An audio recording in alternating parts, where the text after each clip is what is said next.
Salut les rêveurs, bienvenue sur la chaîne. Aujourd'hui, on aborde un sujet tabou, délicat, mais terriblement humain, l'infidélité au milieu de la vie.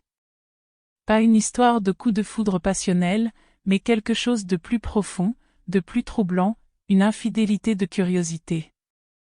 Je vous préviens, cette histoire ne va pas vous laisser indifférent. Elle va peut-être vous choquer, vous mettre en colère, ou au contraire, vous parler. Mais je vous promets une chose, elle est vraie, et elle pose des questions fondamentales sur le couple, le temps qui passe, et les parts d'ombre qui sommeillent en nous. Avant de commencer, si les histoires de vie qui explorent les complexités de l'âme humaine vous intéressent, faites-moi plaisir, abonnez-vous et activez la cloche de notification pour ne rien manquer de nos prochaines rencontres. Je vous présente Sabrina. 45 ans. Mariée depuis 20 ans à l'homme qui partage sa vie. Une vie construite pas à pas, une histoire d'amour qui semblait sortir d'un roman. Sabrina elle-même le décrit ainsi, on a presque toujours été ensemble. Ma vie a commencé avec lui. On vieillit ensemble, c'est très beau. J'aime cette évolution, voir notre amour se transformer, devenir plus profond. Leur rencontre ? Un coup de foudre lors d'une soirée entre amis. Son mari, un romantique, va même jusqu'à dire qu'il s'était trouvé dans une vie antérieure. Tout était écrit, semble-t-il. Le genre d'histoire qui vous fait croire aux destinées. Mais alors, pourquoi ? Pourquoi tout a-t-il basculé ? C'est la question que tout le monde se pose. Et la réponse est bien plus complexe qu'un simple « elle ne l'aimait plus ». Il y a un an, un message inattendu apparaît sur son téléphone. Un ancien stagiaire de son entreprise. Enfin, pas tout à fait un stagiaire, un jeune homme talentueux, plein d'ambition, qui venait de quitter la boîte pour monter sa propre affaire. Le prétexte ? Un simple café. Pour parler carrière, avoir tes conseils.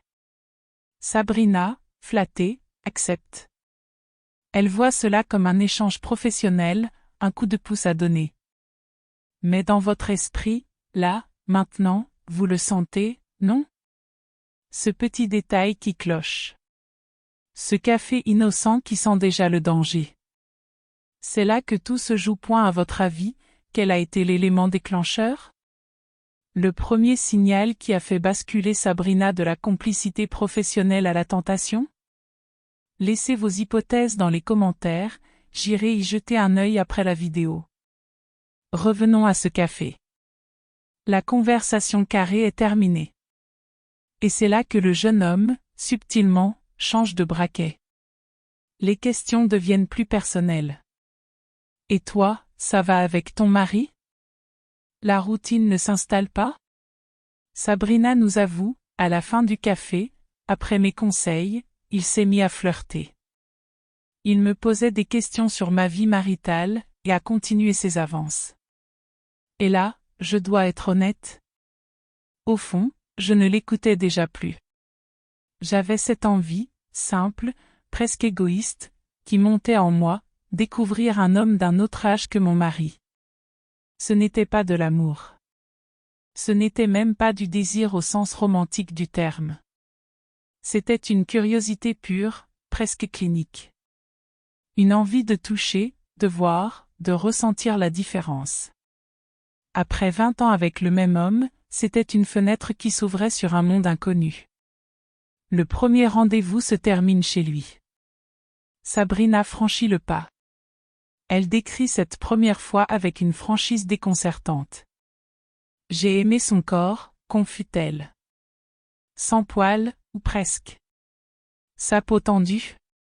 Son érection insolente. À son âge, avec mon mari, je ne profitais plus de ces plaisirs-là, de cette intensité juvénile. Je ne regrette pas. Ça a comblé une curiosité, évacué un regret. Vous entendez ça ? Je ne regrette pas. C'est une phrase qui fait mal, qui dérange. Mais elle est essentielle pour comprendre son état d'esprit. Ce n'était pas une crise de folie, c'était un choix assumé, pour elle-même. Et c'est là que son histoire devient encore plus surprenante. Il y a eu une seconde rencontre. Pas par passion dévorante, pas parce qu'elle était tombée amoureuse.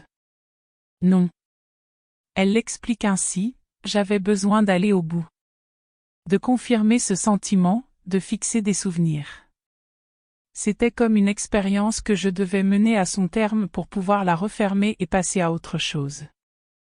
Après, je lui ai dit clairement, plus jamais. Je devais me concentrer sur ma vraie vie. La séparation se fait sans drame. Un long câlin, puis plus rien. Aucun chantage, aucune larme. Sabrina a même une forme de pudeur, d'empathie pour lui. Je ne lui ai jamais dit que, depuis le début, ça n'avait rien à voir avec lui. Je ne voulais pas qu'il se sente utilisé. Après tout, c'est lui qui avait initié les choses. Je ne l'ai volé de rien. Aujourd'hui, Sabrina assume. Elle sait que son ancien amant a monté son entreprise dans une autre ville. Et elle lui souhaite, sincèrement, le meilleur. Alors, que penser de cette histoire? Ce n'est pas une apologie de l'adultère. C'est le récit brut d'une femme qui, au mi-temps de sa vie, a fait face à un vide, une curiosité existentielle, et a choisi d'y répondre d'une manière que la société condamne. Était-ce égoïste? Incontestablement. A-t-elle brisé la confiance de son mari? Oui, même s'il n'est pas au courant. Mais cela invalide-t-il les 20 belles années passées avec lui? C'est la question la plus difficile. L'histoire de Sabrina nous force à nous interroger. Le mariage est-il une cage dorée où l'on renonce à toute exploration de soi? Peut-on aimer profondément son partenaire et être habité par une curiosité pour d'autres corps, d'autres énergies? Il n'y a pas de réponse simple. Mais en partageant cette histoire, j'espère ouvrir le débat. Et vous, qu'en pensez-vous? A-t-elle eu raison d'assumer cette curiosité pour sauver son couple de la frustration? Ou a-t-elle bafoué quelque chose de sacré, peu importe ses raisons? Auriez-vous fait la même chose à sa place? Votre avis m'intéresse vraiment. La zone de commentaires est là pour en discuter avec respect. Lâchez-vous, argumentez, c'est comme ça qu'on avance. Et si cette plongée dans les complexités du cœur humain vous a parlé, cette vidéo vous a remué, alors partagez-la avec une personne à qui elle pourrait parler. Et encore une fois, pour soutenir la chaîne et ne rater aucun de nos récits, l'abonnement est un geste simple et gratuit qui aide énormément. Merci d'avoir regardé jusqu'au bout. Prenez soin de vous et de ceux que vous aimez. À très bientôt pour une nouvelle histoire.